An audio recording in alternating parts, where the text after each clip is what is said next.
Raniganj police को उस वक्त बड़ी कामयाबी मिली जब रानीगंज में पिछले कुछ दिनों पहले चोरी की हुई सामान को बरामद किया गया।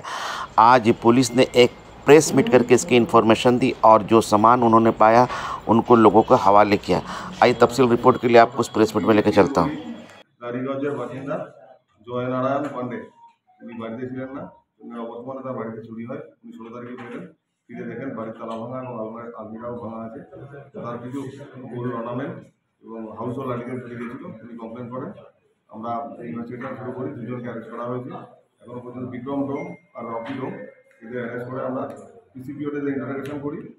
স্বীকার করে চুরির কথা এবং তাদের দেখানোর মতো চুরাই মালগুলো যেখানে রাখা ছিল সেখানে আমাদের টিম যায় এবং সেগুলো রিকভারি করে।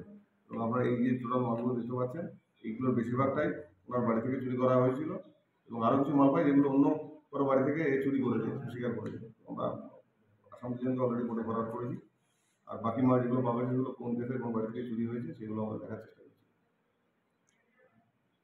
কোন বাড়ি থেকে চুরি করেছে সেটা আমরা দেখার চেষ্টা করছি।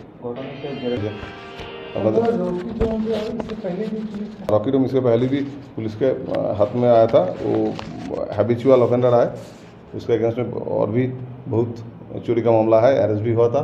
पहले भी कुछ चोरी जैसा सामान उनके पास मिला था।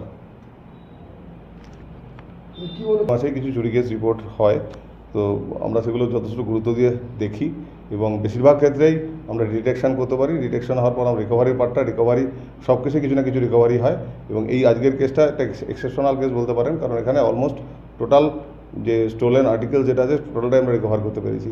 এটা থানার অফিসার আইসি রানীগঞ্জ এবং তার টিম যে আছে তাদের কৃতিত্ব আছে। দুজনের কথাই পেয়েছি আমরা। রিকভারিও অলমোস্ট হয়ে গেছে। অন্য কেউ আছে কিনা সেটা যদি পাওয়া যায় তার এগেন্স্টে অ্যাকর্ডিংলি স্টেপ নেওয়া হবে। সমস্ত জিনিস রিকভারি হয়েছে। Thank you.